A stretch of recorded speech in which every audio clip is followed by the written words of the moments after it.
Hello दोस्तों, तो यहाँ पे हमें एपिसोड की शुरुआत में फिर से बीस्ट टाइटन का सीन दिखाया जाता है और वो ऊपर वॉल से गिरता है। इधर ये सब ये सीन देखते हैं और येलेना भी शॉक में होती है कि भाई बीस्ट टाइटन की वाट लगा दी गई है और एरन अभी भी बीस्ट टाइटन की ओर बढ़ रहा होता है। वो जब आगे बढ़ रहा होता है तो भाई यहाँ पे जॉ टाइटन आ जाता है और वो एरन का पैर काटने लग जाता है और यहाँ पे भाई गैलियट बहुत गुस्से में होता है और वो अटैक टाइटन का पूरा पैर ही तोड़ देता है। लेकिन यहाँ पे भाई एरन अपना फिस्ट हार्ड करके भाई जॉ टाइटन के नेप में ही पंच मारता है और इससे भाई गैलियट की आंख वाख फूट चुकी होती है और उसकी ऐसी तैसी हो गई होती है। और भाई इधर एरन बहुत बुरी तरह कंटिन्यूअसली उसके नेप पे पंचेस मारता रहता है और भाई इधर वो एक पंच मार के जॉ टाइटन के मुंह का स्केलेटन भी तोड़ देता है। यहाँ पे जब वो लास्ट पंच में उसको खत्म करने वाला होता है तभी यहाँ पे भाई एक शॉट आके एरन के सर में पड़ता है और एरन फिर से नीचे बैठ जाता है। मैगत कहता है कि क्या बात है, फाउंडिंग टाइटन को सीधा सर पे लगा है और अब वो हिल नहीं सकता, बहुत बढ़िया, अब अगली बारी बीस्ट की है। लेकिन इतने में यहाँ पे येगरिस्ट आ जाते हैं और फ्लॉक कहता है ठीक है फिर इनको हमला मत करने देना। यहाँ पे भाई पीक को भी गुस्सा आता है और वो कहती है तुम लोगों का बहुत हो गया बस।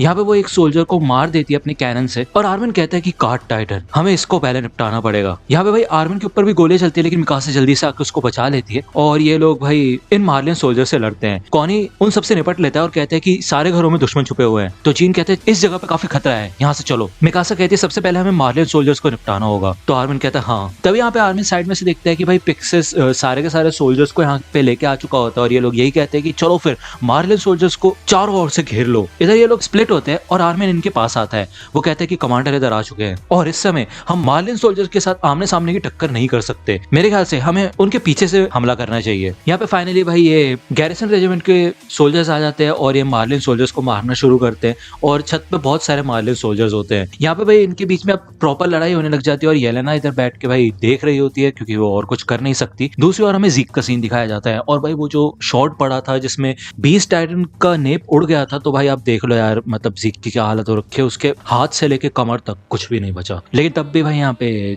ज़ीक एक नंबर का जानवर है और होश में होता है वो, और वो कहता है कि मैं जमीन पे गिर गया क्या, सच में मुझे एक शॉट आके पड़ा। उसे यहाँ अपना होश नहीं होता और वो सामने देखता है कि भाई रायनर ने एरन को पकड़ लिया होता है और इधर भाई जो शॉट एरन के सर पे लगा था उस शॉट के दौरान एरन का हार्डन फिस्ट भी टूट चुका होता है और उसने दूसरे हाथ से रायनर को पकड़ रखा होता है। यहाँ पे रायनर चिल्लाता है कि गैलियार्ड उठो, क्या हो गया तुम्हें, अपनी ताकत इकट्ठा करो। लेकिन भाई यहाँ पे गैलियार्ड की बैंड बज चुकी होती है बुरी तरह से और मेरे ख्याल से वो होश में भी नहीं होता ठीक से। इधर रायनर गैलियार्ड को टच करने की कोशिश करता है और जैसे ही वो उसको टच करता है तभी गैलियार्ड को मार्शल की मेमोरीज दिखाई देती है। जैसे कि आपने सीजन 4 पार्ट 1 में देखा होगा कि मार्शल ने रायनर को बोला था कि मुझे माफ करना रायनर। सच बात तो ये है कि तुम्हें कभी भी वॉरियर बनना ही नहीं चाहिए था और तुम बनते भी नहीं। मैंने हमेशा तुम्हारे बारे में बड़ा चढ़ा के बात की और अपने भाई गैलियार्ड के बारे में हमेशा बुरी बातें कही और मिलिट्री को ऐसा ही दिखाया कि तुम बेस्ट हो, क्योंकि मैं अपने भाई गैलियार्ड को बचाना चाहता था। ये मेमोरीज देख के भाई गैलियार्ड की आंखों में से आंसू आ जाते हैं और इधर येगरिस्ट पीक से लड़ने की कोशिश कर रहे होते हैं। लेकिन भाई ये सोल्जर आराम से इन येगरिस्ट को निपटा रहे होते हैं और पीक कहती है जनरल मैगत देखिए, और भाई मैगत इधर देखता है कि बीस्ट टाइटन उठने लग जाता है और वो एरन से कहता है कि मैं अब टाइटन्स को लाने वाला हूँ। इधर भाई ज़ीक तैयार होता है और वो अपने अंदर सांस खींचता है, लेकिन तभी एरन रायनर को छोड़ के बीस्ट टाइटन की ओर अपना हाथ करता है और उसे बोलता है रुको। तभी यहाँ पे साइड में से आवाज आती है कि भाई वो रुको कोल्ट ने बोला होता है और वो फैल्को को लेके इधर आ चुका होता है। वो कहता है कि फैल्को उसने तुम्हारा स्पाइनल फ्लूइड पी लिया है, प्लीज चिल्लाना मत मिस्टर ज़ीक। तो यहाँ पे भाई ये सुन के ज़ीक, एरन और रायनर तीनों ही शॉक हो जाते हैं और रायनर कहते हैं क्या बकवास कर रहे हो तुम। तो कोल्ट कहता है कि तुम्हें पता है ना, तुम्हें अच्छे से पता है कि मैं पूरी तरह से सेलेक्ट हो चुका हूँ और मुझे ही बीस्ट टाइटन दिया जाएगा और इसी वजह से मेरी फैमिली को भी पैराडाइज आइलैंड नहीं भेजा जाएगा, तो हमें टाइटन्स बनने की पनिशमेंट नहीं मिलेगी, ये तो जानते हो ना तुम।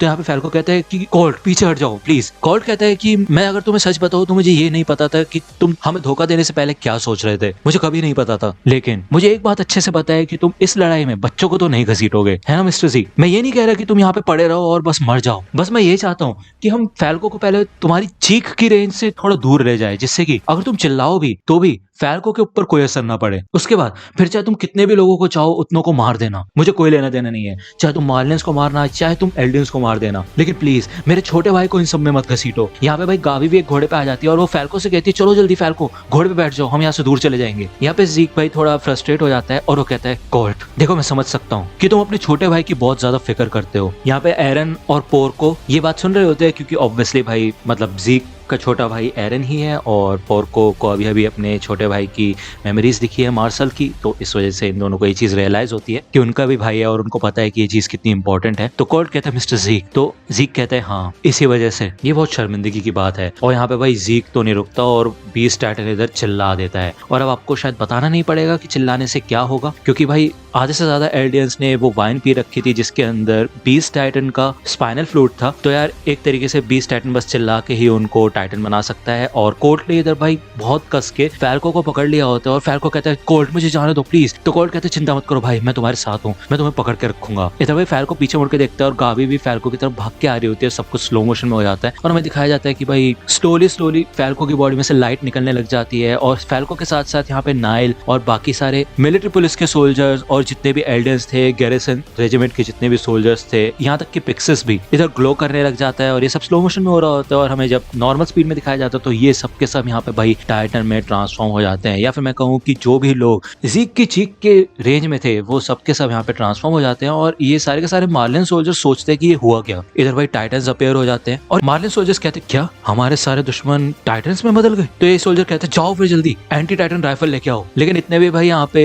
ये टाइटन्स इन सोल्जर्स को खाना भी शुरू कर देते हैं और सामने से भी एक टाइटन भागता हुआ आता है। ये सारे के सारे टाइटन इन मार्लियन सोल्जर्स के ऊपर हमला करना शुरू कर देते हैं। भाई इधर ये सब देख के राइनर तो शॉक ही हो जाता है और वो देखता है कि यहाँ पे सामने फैल्को भी टाइटन बन चुका होता है। और बीस्ट टाइटन जान पूछ के फैल्को को बोलता है कि जाओ फैल्को। और जैसे कि आपको पता ही है सारे के सारे टाइटन बीस्ट टाइटन ने बनाए हैं, तो बीस्ट टाइटन इन सब टाइटन को कंट्रोल कर सकता है। तो यहाँ पे वो फैल्को वाले टाइटन को राइनर की ओर भेजता है एरन को बचाने के लिए और यहाँ पे फैल्को का टाइटन राइनर के ऊपर हमला कर देता है। इधर स्टीम हो जाती है और गाबी जब उठती है तो वो देखती है कि भाई कोल्ट कहाँ पे है। तो कोल्ट यहाँ पे सामने पड़ा होता है और जब फैल्को ट्रांसफॉर्म हुआ था तो उसकी स्टीम से भाई इधर कोल्ट की बॉडी जल चुकी होती है। इसे देख के गाबी काफी दुखी होती है। और भाई यहाँ पे राइनर यार सच में मतलब काफी कमाल का कैरेक्टर है और उसने एक हाथ से एरन को और दूसरे हाथ से फैल्को के टाइटन को पकड़ रखा होता है। और इधर गाबी देखती है कि भाई फैल्को भी एक टाइटन बन चुका है। राइनर मन में कहता है कि मैं इन दोनों को एक साथ नहीं संभाल सकता, इस हिसाब से तो एरन बच के भाग जाएगा, क्या मुझे फैल्को को मारना पड़ेगा। यहाँ पे भाई राइनर के सामने बहुत टफ चॉइस होती है तो काफी ज्यादा दिक्कत वाली बात है यार। राइनर वैसे डिप्रेस्ड रहता है और इतने में यार जब राइनर सोच रहा होता है तो एरन इस बात का मौका उठाता है। वो उसको एक दो पंच मारता है और अपनी टांगों से पकड़ के उसको दूर फेंक देता है। वो इधर से भागना शुरू करता है लेकिन भाई राइनर फिर से एरन का पैर पकड़ लेता है और कहता है एरन रुक जाओ। लेकिन तभी भाई यहाँ पे फैल्को का टाइटन राइनर के नेप के ऊपर काटने लग जाता है और राइनर मन में कहता है कि फैल्को ये मेरा नेप काट रहा है। इधर भाई एरन अपने आप को राइनर से छुड़ा रहा होता है लेकिन तभी भाई एक और शॉट आके जीक की बॉडी में पड़ता है और वो भी डायरेक्ट नेप पे। और ये शॉट बिल्कुल भाई मैगत ने लगाया होता है और मैगत कहता है कि अब ये खेल खत्म हो चुका है, ये तो बात साफ है और अब हम सेफ है, चिंता वाली कोई बात नहीं है। इधर भाई येगरिस में सिर्फ फ्लॉक बचा होता है और उसके सारे के सारे इधर सोल्जर्स मारे गए होते हैं और मैगत कहता है कि चलो फिर अब बस फाउंडर बचा है। इधर एरन को गुस्सा आता है और मैगत कहता है कि हमें इसके सर की कोई जरूरत नहीं है, बस हमें इसके स्पाइनल फ्लूइड की जरूरत है, तो चिंता मत करो। लेकिन तभी भाई यहाँ पे पीक के ऊपर बड़ा तगड़ा एक्सप्लोजन होता है थंडर स्पेयर का और भाई पीछे से यहाँ पे आर्मिन आ चुका होता है। वो कहता है मेरे ख्याल से मैं बहुत लेट हो चुका हूँ, मेरे ऊपर शॉट पड़ेगा अब तो। और इतने में भाई ये सोल्जर्स आते हैं लेकिन भाई यहाँ पे पीछे से मिकासा आ जाती है और वो इनकी बैंड बजा देती है। पीक घूमती है और वो कहती है कि तुम्हारा खेल तो मैं खत्म करूंगी, ठीक है, और तुम सबका खेल खत्म हो चुका है, बीस्ट टाइटन मर चुका है। यहाँ पे भाई हमें दिखाया जाता है कि बीस्ट टाइटन की बॉडी इवेपोरेट होने लग जाती है और एरन बैठ के भाई देखता है क्योंकि उसे लगता है कि अब सब कुछ खत्म हो चुका है और अब वो फाउंडर को एक्टिवेट नहीं कर पाएंगे। राइनर भी मन में सोचता है कि क्या ये सब कुछ खत्म हो चुका है, अब एरन फाउंडिंग टाइटन की ताकत का इस्तेमाल नहीं कर सकता। तो मेरे ख्याल से हमने अपना काम पूरा करके दिखाया, तो इसका मतलब ये है कि अब बाकी सब ये पूरा खेल संभाल सकते हैं, है कि नहीं। बस अब मुझे ये करना है कि मुझे अपने आर्मर को डिसेबल करना है और इसके बाद मेरा खात्मा हो जाएगा और मैं मर जाऊंगा। तो यहाँ पे भाई जैसे कि आप जानते ही हैं राइनर को जब से रियलाइजेशन हुआ है तो वो काफी डिप्रेस्ड है और वो मरना ही चाहता है। और अब यहाँ पे क्योंकि उसकी ड्यूटी पूरी हो चुकी है एरन को रोकने की, तो अब वो फाइनली भाई मरने के लिए तैयार है। बेसिकली वो करना ये चाहता है, अपना आर्मर हटा देगा तो फैल्को उसको खा लेगा और राइनर का आर्मर टाइटन फैल्को के पास चला जाएगा। इधर गाबी ये सब देख रही होती है और उसको रियलाइज हो रहा होता है कि भाई ये क्या हो रहा है। और राइनर भी मन में कहता है कि अगर आर्मर टाइटन किसी को मिलेगा तो वो है फैल्को। यहाँ पे भाई वो अपना आर्मर लूज करने लग जाता है और फैल्को इधर सक्सेसफुली राइनर का नेप तोड़ने लग जाता है। लेकिन तभी फैल्को इधर रुक जाता है, वो पीछे देखता है और राइनर भी सोचता है कि भाई फैल्को रुक क्यों गया। तभी हमें पीछे से दिखाया जाता है कि भाई गैलियार्ड अपनी टाइटन बॉडी में से बाहर आ चुका है और वो कहता है कि मैंने अपनी पूरी ताकत का इस्तेमाल करके अपनी बॉडी को हील कर लिया है। लेकिन पूरी तरह से नहीं। लेकिन मैं बेफालतू में तो नहीं मरूंगा। इधर भाई फैल्को का टाइटन रायनर को छोड़ के पोर्को की तरफ जाने लग जाता है और गैलियार्ड कहता है कि मैंने मार्शल की यादें देखी कि कैसे उसने आर्मी को बेवकूफ बनाया जिससे कि वो तुम जैसे लूजर को एक वॉरियर बना सके सिर्फ मुझे बचाने के लिए। तो यहाँ पे रायनर भाई फैल्को को रोकने की कोशिश करता है और कहता है रुको रुको, नहीं उसके ऊपर हमला मत करना, पोर्को बचो। लेकिन भाई यहाँ पे पोर्को स्माइल देता है और वो कहता है ये बात तो साफ हो गई है ना कि मैं हमेशा से ही तुमसे बेहतर था अंत तक। और इतने में भाई फैल्को का टाइटन आता है और पोर्को को मुंह से पकड़ लेता है और पकड़ के लेता है, उसको खा ही जाता है वो। इधर गाबी भी चिल्लाती है कि मिस्टर गैलियार्ड ये क्या हुआ, और इधर रायनर को भाई बहुत गुस्सा आता है और वो पंच रेडी करके एरन के मुंह पे ही मारता है। और वैसे भाई यहाँ पे एरन अपनी हार्डनिंग एक्टिवेट कर देता है जिससे कि वो अपने मुंह में रायनर का हाथ लॉक कर देता है और हमें दिखाया जाता है कि भाई एरन अपने नेप से इधर उतर के भागने लग जाता है जीक की ओर। और अब आप लोग सोच रहे होंगे कि भाई जीक तो मर गया था, और रायनर भी सोचता है कि क्या सच में ऐसा हो सकता है। और हमें दिखाया जाता है कि भाई जीक को कुछ नहीं हुआ था और जीक साइड में पड़ा है। जीक पहले से अपनी टाइटन बॉडी में से बाहर निकल गया था इससे पहले कि उसको शॉट लगे। और वो कहता है कि मुझे काफी खुशी है एरन कि तुमने ये चीज नोटिस कर ली। मैं सिर्फ पीक को बेवकूफ बना रहा था और मैंने ऐसा एक्ट किया कि मैं मर चुका हूँ और ये प्लान सक्सेसफुल रहा। बस थोड़ा और भागो। इधर भाई रायनर अभी भी हार नहीं मानता और वो अपने आप को आजाद कर लेता है। वो आगे बढ़ता है एरन को पकड़ने के लिए, लेकिन भाई उसके हाथ पे और मुंह पे आके थंडर स्पेयर्स पड़ते हैं और इधर कॉनी और जीन आ चुके होते हैं भाई एरन का साथ देने के लिए। इधर जीक पूरा रेडी होता है और वो कहता है एरन बस आ जाओ मेरे पास। यहाँ पे भाई एरन फुल स्पीड में भाग रहा होता है और इधर स्लो मोशन में हमें दिखाया जाता है कि साइड में गाबी बैठी है, वो भी एंटी टाइटन राइफल लेके। ये सब कुछ स्लो मोशन हो जाता है और जीन और कॉनी भी ये चीज नोटिस कर लेते हैं। दूसरी ओर मिकासा इधर पीक से निपटने की कोशिश कर रही होती है और इसको भी यहाँ पे पॉज कर दिया जाता है। आर्मिन को भी इधर पॉज कर दिया जाता है। आर्मिन और मिकासा दोनों इससे निपट रहे होते हैं और नीचे मैगत भी होता है, वो भी अपनी राइफल रीलोड कर रहा होता है। और फाइनली इधर गाबी एंटी राइफल का एक शॉट लगाती है जो कि भाई एरन की गर्दन पे जाके पड़ता है और एरन की गर्दन भाई टूट जाती है, उसका सर कटता है। और अब क्योंकि वो भाग रहा होता है तो उसका सर घूमता घूमता आगे जाता है और भाई जीक के तो होश ही उड़ जाता है कि भाई ये क्या हो गया। और हमें इसके बाद पहले का सीन दिखाया जाता है जो कि होता है लिबेरियो का सीन। और जीक कहता है कि एरन शुक्रिया, सबसे पहले तो मैं इस बात का शुक्रिया करना चाहूंगा कि तुम मुझसे यहाँ पे मिलने के लिए आए। येलेना ने मेरे को बताया कि तुम क्या चाहते हो, तो बताओ क्या तुम मेरे एल्डन यूथेनाइजेशन प्लान में मेरा साथ दोगे। तो एरन कहता है कि 4 साल पहले की बात है, एक इंसिडेंट हुआ था, तब मैंने हमारे पिता की यादें देखी थी। मैंने वो यादें देखी थी जब उन्होंने खुद दीवारों के अंदर पूरी रॉयल फैमिली को खत्म कर दिया था। वो आगे बढ़े और उन्होंने बच्चों को बिल्कुल कीड़े मकोड़ों की तरह कुचल दिया। मैं आज भी वो फीलिंग महसूस कर सकता हूँ। अगर आज वो बच्चे जिंदा होते तो फाउंडिंग टाइटन रॉयल फैमिली के अंदर ही रहता और किंग आज भी रॉयल फैमिली के ऊपर राज करता और कोई भी रॉयल फैमिली का मेंबर पहले किंग की बात को टाल नहीं सकता था। इस वजह से दीवारों के अंदर जितने भी इंसान रहते थे वो ना चाहते हुए भी मर जाते। तो उस दिन जब वो बच्चे मरे उनकी वजह से ही आज हम जिंदा हैं। तो जीक कहता है अच्छा, तो इसका मतलब ये है कि तुम्हें लगता है कि हमारे पिता ने जो भी किया वो ठीक किया है ना। तो एरन कहता है नहीं, वो गलत थे, मुझे भी उन्होंने ही पाल पोस के बड़ा किया है तो मैं भी गलत ही हूँ। अगर एल्डियंस इस दुनिया में कभी पैदा ही नहीं हुए होते तो फिर इस शहर के लोगों को हमारे प्लान की वजह से मरना नहीं पड़ता। मेरे ख्याल से अगर वो लोग इस दुनिया में कभी पैदा ही ना हो तो वही सबसे बेहतर चीज है। तो ठीक है, फिर मैं तैयार हूँ। ये 2000 साल से चलता हुआ इतिहास जिस पे टाइटन्स ने राज किया है, इसको मैं खुद अपने हाथों से खत्म करूंगा और जब तक वो दिन नहीं आ जाता तब तक मैं आगे बढ़ता रहूंगा। ठीक है ना भाई। ये सुन के भाई जीक की आंखों में से आंसू आ जाते हैं और वो कहते हैं हाँ हाँ ठीक है, चलो फिर ठीक है, करते हैं हम। इस समय मैं चाहता हूँ कि इस डील को करने के लिए हम एक बार हाथ तो मिला ही रहे, लेकिन तुम्हें पता ही है कि अभी हम फिजिकल कांटेक्ट में नहीं आ सकते, ये ठीक नहीं रहेगा। तो तब तक के लिए तुम ये रख लो एरन। यहाँ पे भाई वो एरन की ओर एक बॉल फेंकता है और कहता है ठीक है फिर अब हम सबको बचाएंगे। लेकिन भाई एरन ये बॉल नहीं पकड़ पाता और वो बॉल जाके नीचे गिर जाती है। तो एरन कहता है कि मुझे माफ करना,